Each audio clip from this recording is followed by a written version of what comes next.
자, 우리가 어떻게 살아가는 것이 말씀을 따라 살아가는 것일까요? 우리 그리스도인들은 말씀을 따라 살아가야 되는데 어떻게 사는 것이 말씀을 지키면서 사는 것일까? 때로는 애매하고 모호한 경우가 상당히 많이 있습니다. 왜냐하면 성경이 우리 삶의 모든 정황에 대해서 백과사전처럼 말씀해 주지 않기 때문에 여러 가지 삶의 상황들을 만나면서 우리가 결정하고 선택하기가 어려울 때가 많이 있다는 거죠. 그래서 많은 경우에 세상에 대한 태도는 개인에게 맡겨져 있다는 거예요. 같은 교회에서 신앙생활을 한다고 할지라도 그 태도가 각각 다르게 나타나게 된다는 것입니다. 어떤 사람들은 쉽게 세상과 타협을 해서 믿지 않는 사람하고 전혀 다를 바 없이 사는 사람이 있어요. 그러나 어떤 사람들은 나름대로 신앙의 원칙을 가지고 그들과 구별되게 그렇게 살아가는 경우도 볼 수가 있다는 것입니다. 과거에는 그리스도인들이 사회에서 상당히 엄격하고 융통성 없는 사람으로 많이 묘사가 되었거든요. 근데 요즘의 그리스도인들은 구분이 잘 되지를 않는다는 거예요. 대부분 영화에서 등장하는 예수 믿는 사람들은 타락하고 세속적인 사람으로 묘사가 되는 경우를 많이 볼 수가 있습니다. 여러분, 요즘 이런 소리를 듣습니까? 회식 자리에 가서 끝까지 나는 술을 입에 대지 않았다, 콜라와 사이다를 마셨다, 이런 분들이 혹시 계십니까? 또 주일에 장사하지 않고 일도 안 하고 아주 엄격하게 안식일처럼 주일을 지켰다, 이런 사람들도 찾아보기가 쉽지 않다는 거예요. 물론 여러분, 이런 삶의 태도를 신앙을 다 지키는 것이라고 그렇게 대변할 수는 없을 것입니다. 그러나 과거의 신앙을 엄격하게 지키는 데서 이제는 그리스도인으로 세상에서 말씀에 대한 그런 태도가 너무나 느슨해지고 달라졌다는 거죠. 그래서 안 믿는 사람하고 전혀 신앙생활하는 사람이 구분이 안 돼요. 종교란에는 기독교라고 쓰지만 실제로는 신앙다움을 가진 사람답지 않다라는 것이죠. 자, 오늘 본문에 보니까 레갑 족속에 대한 기사가 등장을 합니다. 이 시기는 1절에 보니까 요시아의 아들 여호야김 때라고 말씀해요. 이때 하나님의 선지자 에레미야에게 하나님의 말씀이 임한 것입니다. 왜 여호야김의 시대라는 말을 하지 않고 요시아의 아들이라는 말을 쓰고 있는 것일까?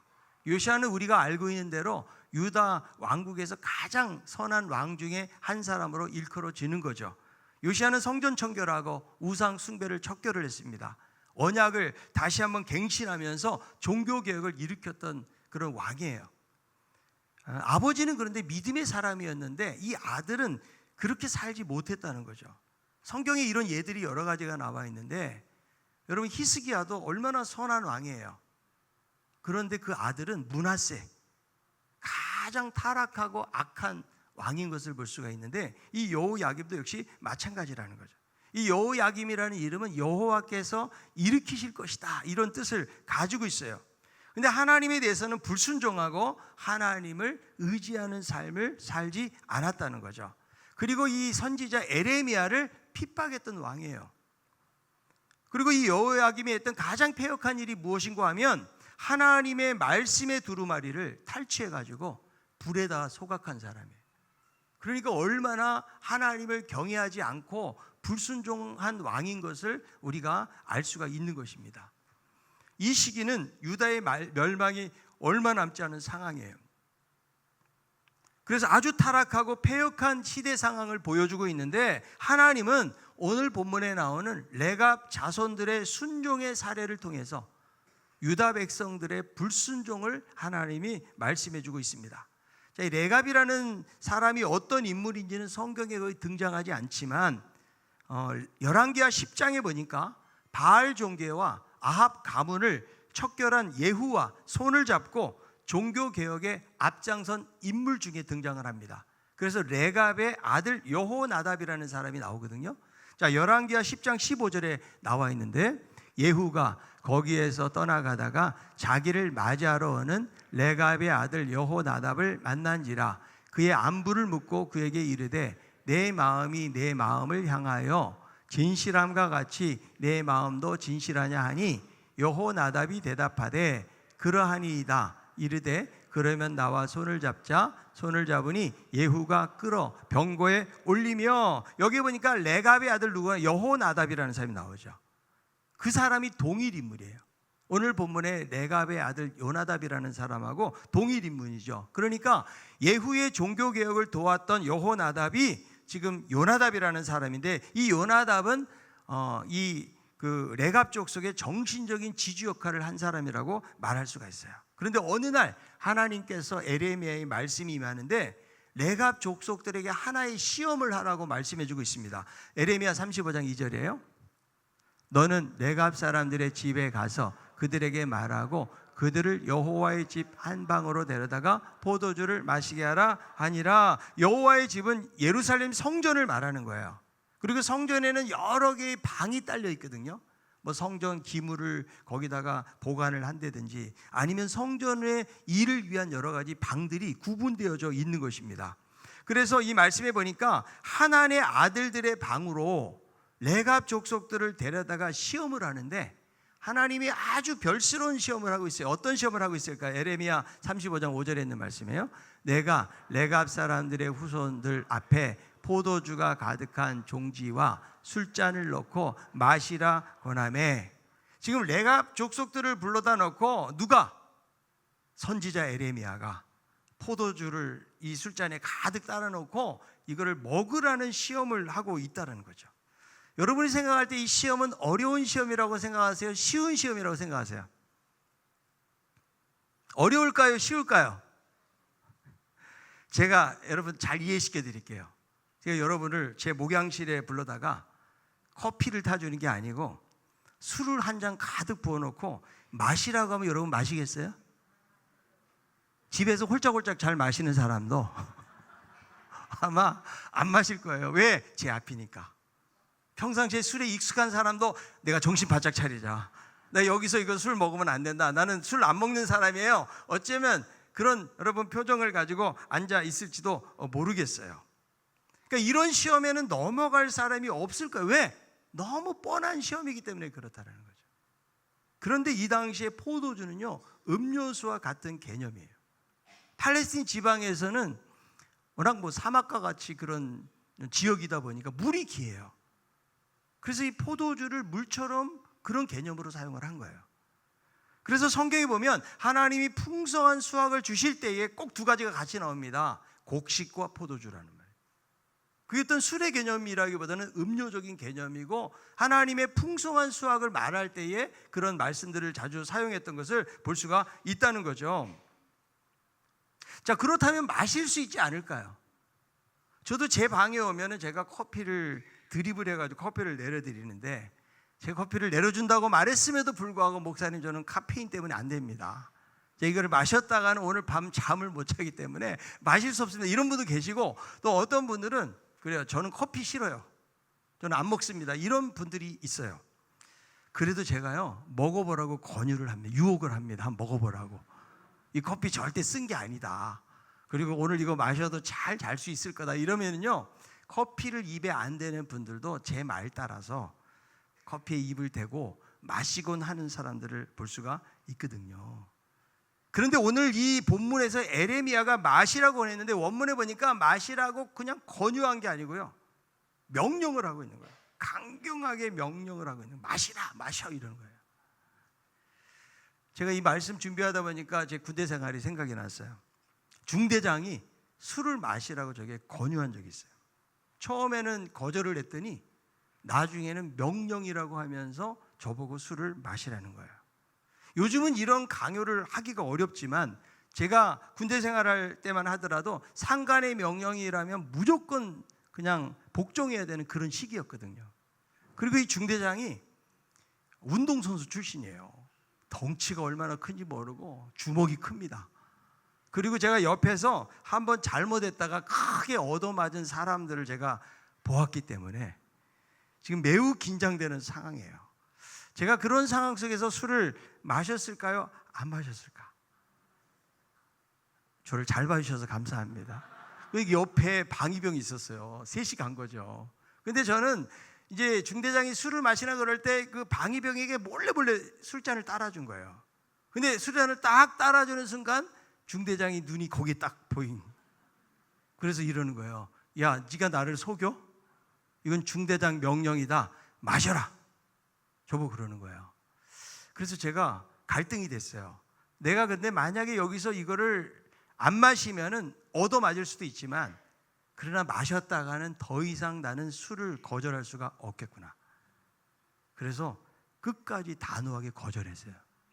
그랬더니 그 무서운 중대장이 그때부터 저를 확실하게 인정해 줬어요. 다른 데 어떤 그 자리를 가게 된 적이 있었는데요. 얘 술 먹이지 마라.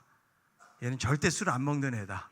이렇게 제 편을 드는 그런 모습을 본 적이 있는데, 지금 레갑 족속의 상황은 좀 달라요.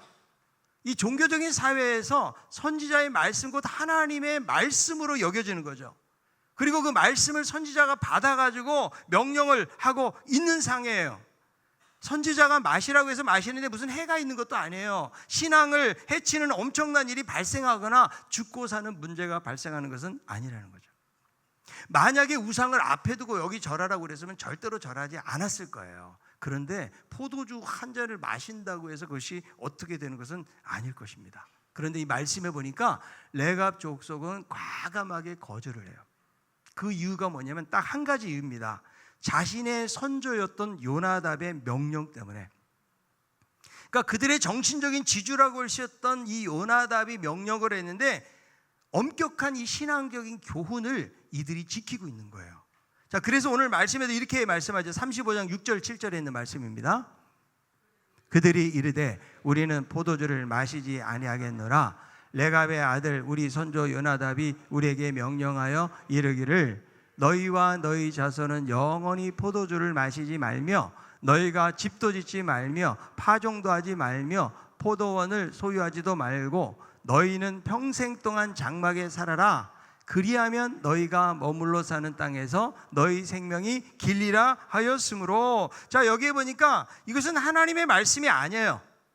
선조 요나답을 생각할 때에 자신의 후손들에게 너무 필요한 말씀으로 여겨져서 그들에게 이야기한 거죠. 포도주 영원히 마시지 말아라. 집도 짓지 말아라. 파종하지 말아라. 그리고 장막에 거하면서 살라는 이런 말을 남기고 있는 거죠. 그런데 요나답이 이 말씀을 남길 때는 그 시대에서 한 300년 전 사람이에요.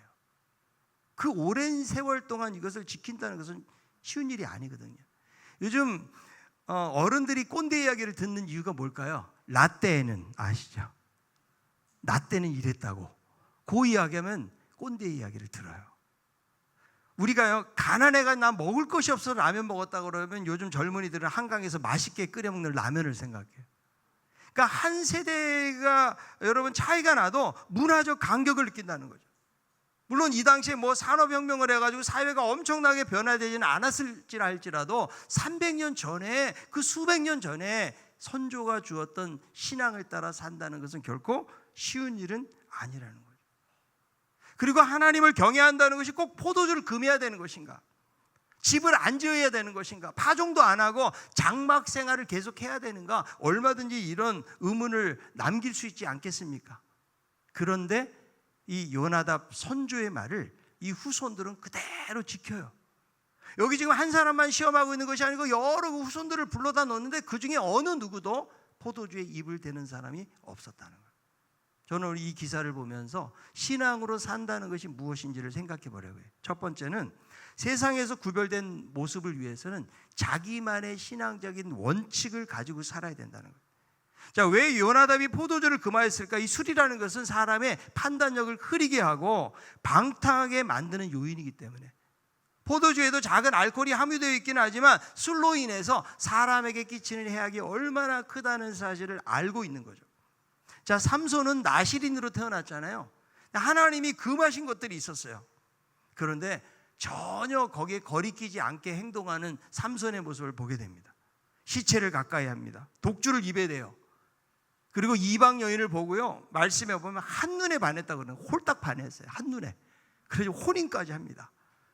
그래서 이런 시험과 유혹에 빠져가지고 비참한 말로를 맞이하는 모습을 보게 되는데, 자, 나실이는요 철저하게 구별된 사람이에요. 그래야 하나님이 쓰실 수가 있기 때문에 그래요. 그런데 구별되고 조심하지 않다가 결국은 자기 힘의 원천의 비밀이 머리카락이잖아요. 그것을 고백함으로 인해서 사람들의 놀이객감으로 전락되는 모습을 볼 수가 있는 거예요. 자, 솔로몬이라는 왕, 야, 솔로몬의 지혜를 배우자 그러지만 이 솔로몬은요 지혜의 왕이었어요. 그런데 성전 건축도 하고 영토 확장도 하고 가장 부강한 시기를 보냈거든요. 그런데 이방 여인들하고 정략 결혼을 하죠. 그러다가 우상 숭배에 빠져서 말년이 힘들게 되어지고 그의 아들 때는 나라가 두동강이 나는 그런 일들이 벌어지게 되었다는 거예요. 자, 우리들도 살아가면서 신앙의 유혹이라는 것은 작은 것, 별거 아닌 것들을 통해서 출발한다는 사실을 기억할 수 있기를 바랍니다. 마땅히 해서는 안 될 것을 쉽게 여기면서 그 일을 하다 보면은 아무것도 아닌 것 같은 것들이 결국 우리들을 어떤 함정에 빠뜨리게 되어진다는 거죠. 다윗을 보세요. 그는 믿음의 사람이었어요.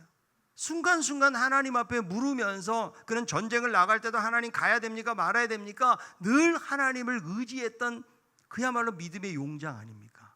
그런데 전쟁터에 나가지 않고 낮잠 자고 저녁에 한가히 옥상을 걷다가 결국은 밧세바와 동침하는 그런 일들이 일어나지 않습니까?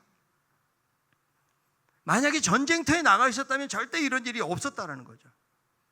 그 작은 것에 시험에 빠지고 유혹에 들 수밖에 없었다. 근데 요나답은 술로 인한 무절제와 타락을 알고 있는 거예요. 술을 마시지 마라. 왜냐하면 술을 마셔서는 이 소수민족이 살아남을 수 없다는 사실을 알았기 때문에. 그래서 육체와 정신의 정결을 위해서 금주로 명령을 준 거예요. 자, 우리 한국교회도 지금 이게 많이 허물어졌지만 예수 믿으면 술을 안 먹어야 된다는 사실이 내려와요. 그게 초대교회 우리 선교사들이 들어올 때에 축첩하지 말고 그 다음에 술 마시지 말아라. 그것이 좋은 전통으로 지금까지 내려오고 있다는 거죠. 그런데 오늘날 이제는 너무 자유로워졌다. 술에 대해서 이제는 전혀 거리낌이 없고 내가 신앙을 갖는 거하고는 별개로 생각하는 경우가 상당히 많이 있고요. 가끔은 저에게 막 직접적으로 질문은 잘 안 하지만 이런 질문을 합니다. 성경에 술 먹지 말라는 말이 어디 있습니까? 취하지 말라고 그랬죠. 그래서 저는 먹기는 먹는데 취하지 않을 정도로 먹습니다. 하루에 한 잔, 두 잔 이것만 먹기 때문에 저는 전혀 거리낌이 없습니다. 성경은 어떻게 말할까? 정말 성경에 먹지 말라는 말은 없고 취하지 말라는 말만 있는 것일까? 자, 한번 제가 말씀을 통해서 증명시켜 드리도록 하겠습니다. 자, 잠언 23장 29절부터 31절 한번 읽어봅시다.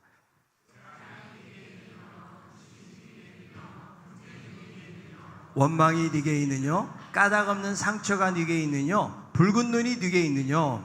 술에 잠긴 자에게 있고 혼합한 술을 구하러 다니는 자에게 있느니라. 포도주는 붉고 잔에서 번쩍이며 순하게 내려가느니 너는 그것을 먹지 말라는 게 아니고 보지도 말래요.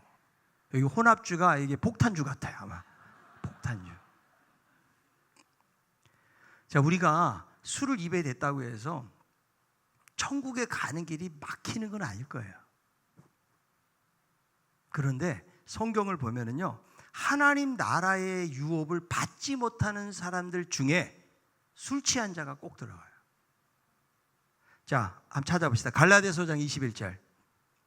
투기와 술 취함과 방탕함과 또 그와 같은 것들이라. 전에 너에게 경계한 것까지 경계하노니 이런 일을 하는 자들은 하나님 나라를 유업으로 받지 못할 것이요. 투기와 술 취함과 방탕함과. 요한계시록에도 이런 말씀이 나오거든요. 그러니까 이 술이라는 것은 세상의 방탕하고 연결이 되어지고 하나님 나라의 백성들에게는 결코 어울리지 않는 것으로 성경이 말씀해 주고 있다는 거예요. 우리가 술 취해서 가면은 예수님 못 알아보면 어떡할 거예요? 예? 여러분, 우리 잘 알고 있는 김호중이라는 가수가 왜 이렇게 하루아침에 그냥 인기가 그렇게 하락이 되었을까요? 얼마나 인기가 많았어요. 그런데 음주운전을 했고 요거를 숨기려고 하다가 거짓말까지 하면서 사회적으로 큰 문제가 생기는 것을 보게 되잖아요. 뭐 사고 나서 상대방이 죽은 것도 아니고 뭐 다친 것도 없어요. 그런데 이렇게 음주에서 이런 일이 발생했다. 세상의 범죄와 방탕과 타락 속에 항상 들어가는 게 술이에요. 왜냐하면 정상적인 생각을 못하니까. 운전할 때도, 사람들을 만날 때도. 왜 싸움이 일어날까요? 제정신으로 안 되니까. 이런 일들이 일어나다 보니까 술로 인해서 여러 가지 어려움들이 많이 있다는 거죠. 그래서 성경에 보면 술에 대해서 물론 무조건 부정적으로 말하는 것은 아닙니다. 자, 사도 바울도 디모데에게 뭐라고 말을 해요? 술을 잠깐 쓰라. 너무 어떤 분들은 아멘 하면서 그러는데 위장병이 있어요, 디모데가. 그러니까 이게 고장이 잘 나니까 비위가 약하고 그러니까 술을 이게 치료적인 의미에서 쓰라고 이야기한 거죠. 술이 알코올이 있기 때문에 그런 의미로 쓰여진 거예요, 이것은. 그리고 부정적으로 사용되는 데가 많아요. 독주 따로 구별을 하는 거죠. 이거는 입에 대지 말아라, 가까이 가지 말아라. 왜? 그거로 인해서 방탕하게 되고 무절제하게 되기 때문에 그렇다는 거죠. 자, 우리가 현대사에서 어쩔 수 없이 그런 걸 접하게 될 때가 있는 건 사실이에요. 그러나 우리가 성경을 통해 알 수 있는 건 무엇인가 하면 신앙은 작은 원칙들을 잘 지키는 데서 이길 수가 있다는 거예요. 자, 다니엘이 바벨론 포로로 잡혀서 무엇을 결단합니까? 다니엘 1장 8절이에요.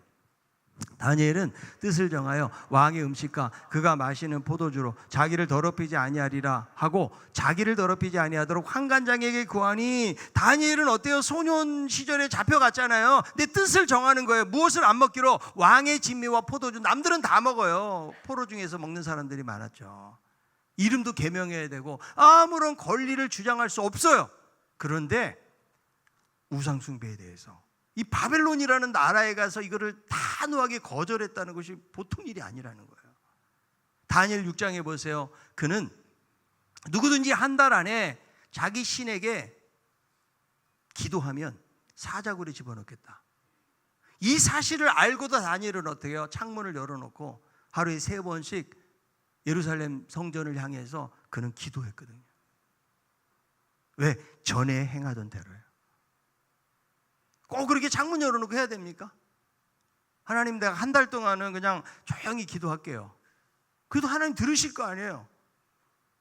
그런데 어떻게 보면 다 꽉 막힌 사람처럼 그런 것 같지만 하나님께서 사자굴에서 그를 보호하시고, 다니엘은 이 고대 제국에서 왕이 3번 바뀌는 동안에 총리로서 엄청난 영향력을 발휘하는 사람이 된다는 거예요. 그게 어떻게 가능한 일일까요? 그는 자신의 신앙적인 원칙을 가지고 지키고 살았기 때문에 그렇다는 거죠. 그런데 성경에는 또 한편에 다른 사람들도 보여줘요. 대충 신앙생활하는 사람들, 자기 신앙적인 원칙과 원리 없이 그냥 처지와 형편에 따라 움직이는 사람들이 어떻게 실패하는지를 보여주는데, 대표적인 사람 중에 하나가 누군가? 바로 예서라는 사람이에요. 배가 고프니까 붉은 죽 한 그릇, 장자권을 팔아버리는 거예요. 이게 아무 일이 아닌 것 같지만 성경이 뭐라고 말합니까? 히브리서 12장 16절. 음행하는 자와 혹 한 그릇 음식을 위하여 장자의 명분을 판 에서와 같이 망령된 자가 없도록 하라. 이 장자권이 얼마나 귀중한 거예요. 그런데 배고프다고 붉은 죽 한 그릇에 팔아버린 망령된 자라고 말해요. 이스라엘의 초대 왕이었던 사울은 너무 순진하고 착한 사람이었어요. 겸손했어요. 그래서 부모가 잃어버린 암낙이 찾아오라고 그러니까 며칠 동안 헤맬 정도로, 그 정도로 순종적이고 착한 사람이고, 그 사람의 고백을 들어보세요. 사무엘상 9장 21절. 사울이 대답하여 이르되 나는 이스라엘 지파의 가장 작은 지파 베냐민 사람이 아니니까 또 나의 가족은 베냐민 지파 모든 가족 중에 가장 미약하지 아니하시나이까. 당신이 어찌하여 내게 이같이 말씀하시나이까 하니, 얼마나 겸손한 고백이에요. 그런데 그가 왕이 되고 나니까 하나님 말씀에 순종하는 것이 아니고 자신의 권한으로 말씀을 어겨요. 그래서 블레셋이 침공해 왔을 때에 사무엘이 와서 먼저 제사를 드려야 돼요. 왕은 제사를 지낼 수가 없어요. 근데 백성들이 막 흩어지고 지금 블레셋이 언제 침범할지 모르니까, 근데 사무엘은 지금 시간 내에 잘 오는 것 같지가 않아요. 그래서 자기가 제사를 드려버려요. 해서는 안 될 일을 한 거예요. 결국 이것 때문에 사울은요, 하나님으로부터 버림을 받게 됩니다. 자, 사무엘상 13장 13절. 사무엘이 사울에게 이르되 왕이 망령되 행하였도다. 왕이 왕의 하나님 여호와께서 왕에게 내리신 명령을 지키지 아니하였도다. 그리하였더라면 여호와께서 이스라엘을 위해 왕의 나라를 영원히 세우셨을 것이거늘. 지금 얼마든지 명분이 있죠. 지금 시간은 없고 블레셋들은 막 쳐들어오려고 하는데 이것을 얼마든지 어길 수 있을 것입니다. 그런데 결국 이 사건 때문에 사울은 왕에서 쫓겨나게 되는 거죠. 왜 그럴까요? 신앙의 원칙대로 안 살고 자기의 경험, 자기의 생각대로 살았기 때문에 그렇다는 거죠. 그래서 신앙으로 산다는 것은 어쩌면 합리적이지 않아요. 신앙으로 살면은 그럼 손해보는 것이 당연한 것처럼 여겨져요. 어떻게 이런 세속적인 사회 속에서 정말 통하지 않을 거야. 말씀대로 산다는 것은 이런 생각들을 대부분 우리가 많이 하고 살아갈 수가 있다는 거예요. 그러나 하나님은 원리 원칙을 지키면서 살아가기를 원하신다는 거예요. 하나님의 연주자라는 책에 보면 송솔나무라는 사람이 나옵니다. 이 송솔나무는 13살 때 미국 줄리아드 프리스쿨에 장학생으로 입학한 천재 플루티스트예요. 그의 대표적인 연주가 허준에서 그 플룻이 사람들의 심금을 울린 아주 세계적인, 이 사람은 연주자이면서 작곡가예요. 그는 부유한 환경에서 자라났지만 어려움을 겪고 미국으로 떠나게 됩니다. 그런데 그곳에서 왕따를 당하고 스위스 유학 시절에는 자기의 귀한 악기를 잃어버려요. 그래서 큰 낙심하고 하나님을 떠나게 됩니다. 그러다가 어떤 계기를 통해서 성령의 감동 그리고 십자가의 사랑을 경험하면서 그는 하나님 앞으로 돌아와서 하나님의 연주자가 되기로 결단을 해요. 자, 자기가 가지고 있는 실력을 가지고 그는 명성을 얻고 인기와 많은 돈도 얻을 수 있어요. 그러나 그는 하나님을 위해서 쓰임받기로 결단하고 낮은 곳을 다니면서 영혼을 살리는 그런 연주자로 거듭나게 되거든요. 국내의 집회와 또 공연에서 그리스도를 증거하고 또 일본의 선교 집회했던 그런 러브 소나타에 10차례나 참여해서 복음을 전했는데 한 번은 기획사에서 송솔나무에게 3년 계약에 3억을 주겠다고 계약을 하자고 찾아옵니다. 그래서 송솔나무가 물어봐요. 혹시 교회 다니세요? 예수님 믿습니까? 그리스도인입니까? 대표가 아니라고 말하자 송솔나무가 제안을 합니다. 대표님과 가족이 교회에 나가시면 제가 아무 조건 없이 사인하겠습니다. 지금 3억을 안 받고 그냥 해주겠다는 거예요. 도무지 믿기질 않는 거 아니겠어요? 그래서 말을 하는 거죠. 왜 그랬냐 그랬더니 송솔나무가 말하기를 대표님과 가족을 전도했기 때문에 이것은 3억 이상의 효과를 보는 것이기 때문에 제가 그냥 계약할 수 있습니다. 여기에 이 사람이 감동이 돼가지고 원래대로 계약을 하고 그리고 가족과 함께 교회에 나가기로 결정을 했다는 거죠. 자, 세상적인 명성을 많이 얻을 수 있는 이 자리에서 어떻게 하면 복음을 전하고 어떻게 하면 하나님의 연주자로 살아있을까를 고민하는 사람이었기 때문에 하나님께서 이 사람을 통해서 복음이 증거되어지고 많은 선한 영향력을 끼치게 하는 것을 볼 수가 있는데 우리들도 신앙으로 산다는 것이 망할 것 같아요. 손해볼 것 같아요. 그러나 거기서 하나님의 도우심을 경험하는 거예요. 저는 이게 신앙의 묘미라고 생각이 들어요.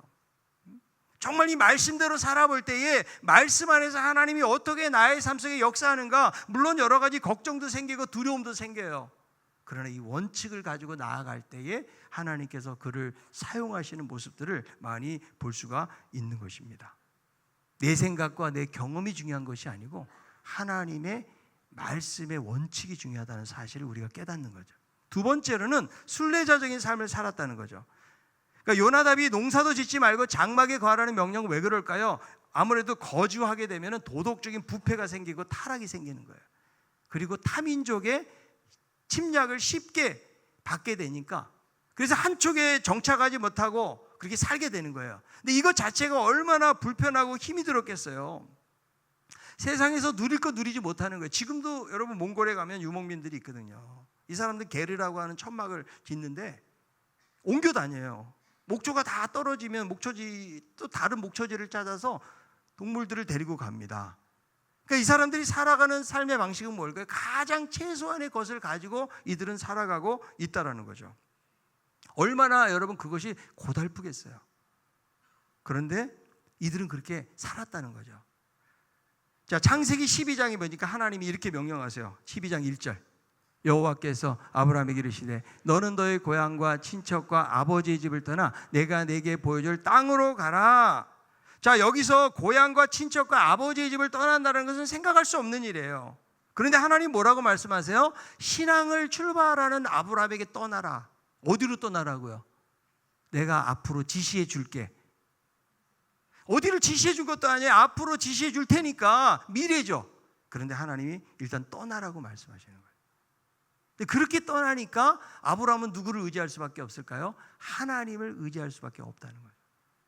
자, 우리들도 우리의 삶이 불안정하고 미래가 불안할 때는 하나님을 의지하게 되어 있어요. 근데 지금 내가 하나님에 대한 간절함이 없고 내가 하나님을 찾지 않는다면 내 안에, 내 삶에 문제가 별로 없기 때문에 그럴 수 있다는 거예요.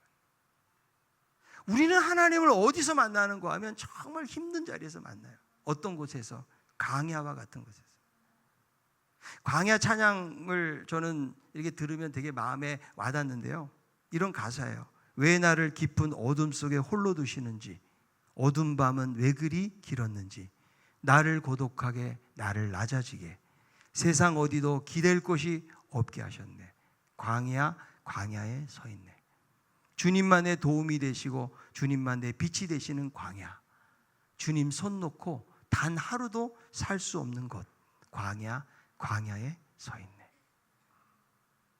광야는 황폐한 곳이, 먹을 것이 없어요. 그러나 하나님을 의지하고 만나는 자리가 된다는 거예요. 이스라엘 백성들이 어때요? 광야 생활할 때는 날마다 그들은 하나님을 의지할 수밖에 없는 거예요. 왜? 하나님이 딱 먹는 거를 쥐고 계셔요. 돈줄이 하나님께 있는 거예요. 하나님께서 날마다 만나를 내리셨기 때문에 하나님이 어쩌다 건망증 들어가지고 하루를 만약에 안 내리시면 다 굶어야 돼요. 쫄쫄 굶어야 돼요. 아침에 일어나면 항상 어디를 바라봤겠어요? 하늘을 바라봐요. 그런데 이들이 가나안 땅에 들어오니까 어떻게 됩니까? 정착하고 만나가 그치고 농사를 짓게 됩니다. 근데 정착민들이 살아가는 모습을 보니까 어때요? 다 우상을 숭배하는 거예요. 가나안 족속들이요. 바알을 섬기고 아세라를 섬기고, 그들에게 우상 숭배하고 기도하면 비가 내리고 바람이 불고, 그리고 좋은 수확을 얻게 되어진다는 거죠. 그리고 다산의 축복을 경험하게 되기 때문에 그들이 하는 모습을 보니까 하나님을 의지해야 될 이스라엘 백성들이 하나님 의지하지 않은 것이 아니고 우상을 숭배하는 자리로 나아가는 것을 볼 수가 있는 것입니다. 우리들도 이 말씀을 통해서 순례자적인 삶을 살아야 된다. 이것이 여러분 문자 그대로 이제 우리도 장막 생활해야 되나요? 그냥 우리 사골세방에 살고 그냥 전세로 그렇게 전전긍긍을 살아야 됩니까? 그걸 말하는 게 아니죠. 우리들도 전부 다 안정된 삶을 살기를 원해요. 저부터. 그런데 우리는 항상 생각해야 돼요. 우리의 목적지는 여기가 아니라. 우리는 그저 이 땅을 지나가는 순례자이라는 거예요. 순례자. 나그네라는 거예요. 그 나그네라는 말이 그냥 단순히 여러분 정처 없이, 나그네는 뭐예요? 목적 없이 막 다니는 게 나그네. 우리는 그런 나그네는 아니에요. 자, 베드로전서 2장 11절 보세요. 사랑하는 자들아, 거류민과 나그네 같은 너희를 권하노니 영혼을 거슬려 싸우는 육체의 정욕을 제하라. 여기 거류민이라고 나와 있고 나그네라고 나와 있는데, 나그네는 아무 목적이 없는 거예요. 그냥 오늘도 그냥 가는 데까지 가는 게 나그네죠. 근데 우리는 그런 나그네가 아니에요. 목적을 가지고 있는 여행자라는 거예요. 나의 정체성을 분명하게 해야 돼요. 우리가 이 땅을 살아가면서 우리는 전부 다 안정되길 원해요. 그래서 내가 나이가 한 40 됐는데 40 이상 되고 뭐 50 다 돼가는데 사업을 새롭게 시작하기 어려워. 왜? 그 안정된 자리를 새롭게 시작한다는 건 너무 어려운 일이기 때문에 그래요. 그런데 정착할수록 어때요? 이 정착된 그 땅에서 나를 안전하게 만들고 나를 풍요롭게 만들어주는 그 어떤 것에 마음을 두게 된다는 거예요. 자, 교회도 오래되고 건물 가지고 있잖아요. 별로 기도 안 해요. 그런데 개척교회 있어 보세요. 건물 옮겨야 돼요. 매달 세를 얼마씩 내야 돼요. 그 고민하는 교회들은 하나님 이번 달에도 헌금이 부족합니다. 하나님 도와주세요 그러지 않을까요? 우리의 신앙의 자세가 우리가 이 땅을 살아가면서 어떻게 우리가 유목민처럼 살 수가 있겠어요? 그러나 우리의 마음의 자세는 내가 이 땅에 살지만 이것이 다가 아니다. 우리는 영원한 하나님 나라를 바라보면서 우리가 이 땅을 지나가는 여행자에 불과하다라는 생각을 가지고 내 것에 너무 집착하고 사는 것이 아니고 하나님의 나라를 위해서, 하나님의 의를 위해서 드리고 나누고 베풀고 하나님의 뜻을 쫓아 살아가는 그런 삶을 하나님께서 말씀해 주고 있는 것입니다. 순례자적인 삶을 살라는 거예요. 마지막 세 번째로 하나님의 말씀이라면 순종의 삶을 살아야 된다. 지금 하나님은 레갑 족속의 순종을 통해서 무엇을 책망하는 거예요? 유다 백성들을 불순종을 책망하고 있는 거죠. 야, 너희들 레갑 족속을 봐라. 이들은 수백 년 전에 자기의 선조의 말도 이렇게 철저하게 지키는데 너희들은 하나님의 선민이고 백성이고 하나님의 선택을 받았고 하나님의 은혜를 받았다고 하면서 너희들은 왜 그렇게 타락하고 부패한 삶을 살고 있니? 이들은 이렇게 철저하게 지키는데 왜 내 말씀대로 살지 않니? 하나님이 이렇게 말씀하시는 거예요. 우리가 여기서 얻는 교훈이 레갑 족속처럼 살라는 말이 아니에요. 이건 하나님 말씀이 아니라고요. 뭐 집도 짓지 말고 포도주도 마시지 말고, 그거는 나름대로 선지자 요나답이 선조 요나답이 만들어낸 거예요. 거길 따라 살아가고 있는데, 그런데 무엇을 하나님이 칭찬하시는 거예요? 그들의 순종하는 모습을 칭찬하는 거예요. 자, 우리들도 신앙의 원칙들이 무너지지 않았나 돌아봐야 돼요. 하루에 내가 성경을 몇 장, 3장 읽는 거 4장 어디 성경에 써 있어요? 1장 읽을지 10장 읽을지. 자, 기도하는 거 하루에 몇 분을 기도해요? 아니, 성경에 몇 분 기도하라고 나와 있습니까? 내가 예배 드리는 거, 내가 주일날 오전 예배 가고 오후 예배도 가야 되는지, 새벽 예배 나가야 되는지, 수요예배 나가야 되는지 어디 적혀 있어요? 자기 나름대로 원칙을 지키는 거예요. 하나님을 더 사랑하고 하나님을 기뻐하는 삶을 살기 위해서. 그런데 무너져 버렸어요. 내가 주일에는 무슨 일이 있어도 지켜야지, 이런 생각들이 지금 다 무너졌어요. 그래서 이제는 하나님 앞에 내가 나름대로 지키는 신앙의 철칙들이 없다 보니까 세상 사람들하고 비슷하게 가는 거예요. 물론 그것이 하나님 명령한 것이 아닐 수도 있어요. 그러나 내 자신을 지켜내기 위해서 좋은 신앙의 원칙과 전통들을 우리가 가지고 살아가는 모습은 너무 중요하고, 하나님 그것을 말씀하잖아요.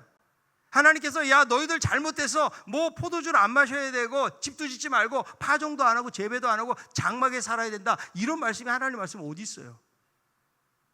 그러나 그들이 순종하는 모습을 보면서 하나님은 너희들은 신앙의 원칙이 무너지지 않았니? 자기의 선조, 수백 년 선조의 말을 들으면서 왜 내 말에 귀를 기울이지 않니? 왜 너희들 멋대로 사니? 왜 너희들의 경험이나 너희들의 지식이나 너희들의 생각대로 사니? 이게 하나님의 말씀이에요. 하나님께 쓰임받은 사람들은 신앙의 원칙을 지키는 사람들이었어요. 하나님께 쓰임받지 못한 사람들은 뭐예요? 그냥 대충 생각하고 자기 멋대로 자기 신앙의 합리화를 가지고 살다가 결국은 실패를 경험하게 된다는 사실을 성경이 우리에게 보여주고 있는 것입니다. 하나님은 레갑 족속들의 철저한 순종에 감동하셨어요. 하나님은 우리들이 하나님의 말씀에 순종하는 삶을 살기를 원하세요. 그냥 예배에 참석하고 내가 어떤 종교적인 행위와 의식 속에 있는 것이 아니고 나의 삶 속에서 하나님이 나에게 무엇을 요구하시는지 그 말씀을 철저하게 지키고자 하는 그런 사람의 삶을 하나님께서 소중하게 보시고 축복해 주신다는 사실을 말씀을 통해서 우리는 알 수가 있는 거예요. 여러분들이 철저하게, 우리 모두가 그래도 믿음 생활 제대로 하는 사람은 그렇게 살려고 노력하고 애쓰는 거 하나님 아실 거예요. 그러나 다시 한번 이 말씀을 통해서 우리의 구태의연한 우리의 신앙의 모습들, 형식적인 모습들, 내 안에 정말 뜨거움과 간절함이 있고 내가 하나님만 정말 의지하고 살아가는가, 이런 부분들을 다시 한번 돌아보면서 레갑 족속들이 선조의 말에 철저하게 순종했던 것처럼 하나님, 우리들도 하나님 말씀에 순종하는 삶을 살기를 원합니다. 이런 고백으로 나아가는 우리 모두가 다 될 수 있기를 바랍니다. 가사를 잘 생각하며 찬양하기 원합니다.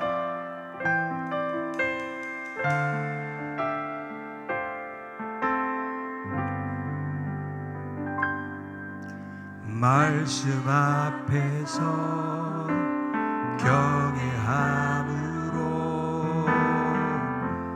주께 홀로 섭니다. 생명의 말씀, 생명의 말씀 읽고 순종해 주를 예배합니다. 다시 한번 말씀 앞에서 경외함으로, 말씀 앞에서 경외함으로 주께 홀로 섭니다. 생명의 말씀 읽고 순종해 주를 예배합니다. 기록된 말씀 힘이 있어서 진리로 우리 거룩해 하며, 거룩한 말씀 세세 영원히 복음이 되어 말씀하시네. 하나님 말씀에 두려워 떠는 자, 그 말씀에 생명을 거는 자, 한 사람 찾으시는 주님의 약속을 믿어 하나님 말씀에 인생을 거는 자, 순종하며 따라가는 자, 순종하며 주 따라가는 자, 영원한 하나님 나라 이뤄갈 주의 교회여, 일어나라. 하나님 말씀에 두려워하는 자, 하나님 말씀에 두려워 떠는 그 말씀에 생명을 거는 자, 한 사람 찾으시는 주님의 약속을 믿어 하나님 말씀에 생명을 거는 자, 순종하며 주 따라가는 자, 순종하며 주 따라가는 자, 영원한 하나님 나라 이뤄갈 주의 교회여, 일어나라. 말씀 앞에서 경외함으로, 말씀 앞에서 경외함으로 주께 홀로 섭니다. 주께 홀로 섭니다. 생명의 말씀, 생명의 말씀 읽고 순종해, 읽고 순종 주를 예배합니다. 주를 예배합니다. 기록된 말씀, 기록된 말씀 힘이 있어서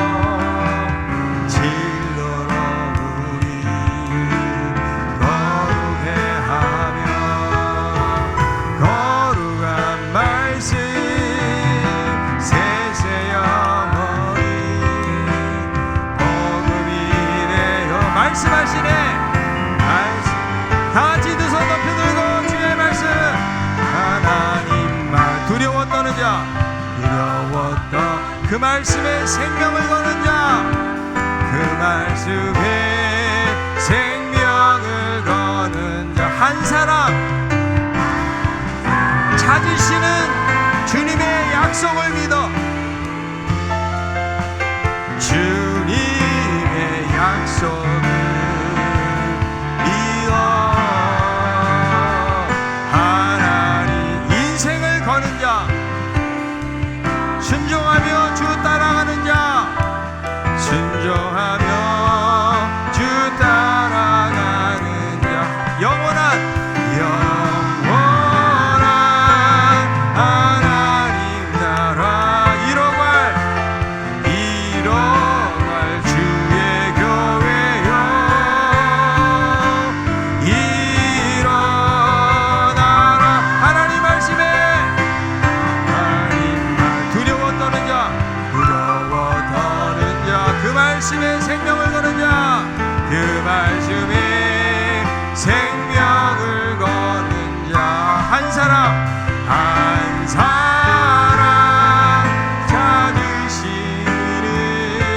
찾으시는 주님의 약속을 믿어 하나님 인생을 거는 자 순종하며 주 따라가는 자 순종하며 주 따라가는 자 영원한 하나님 나라 이뤄갈 신강교회여 일어나 신강교회여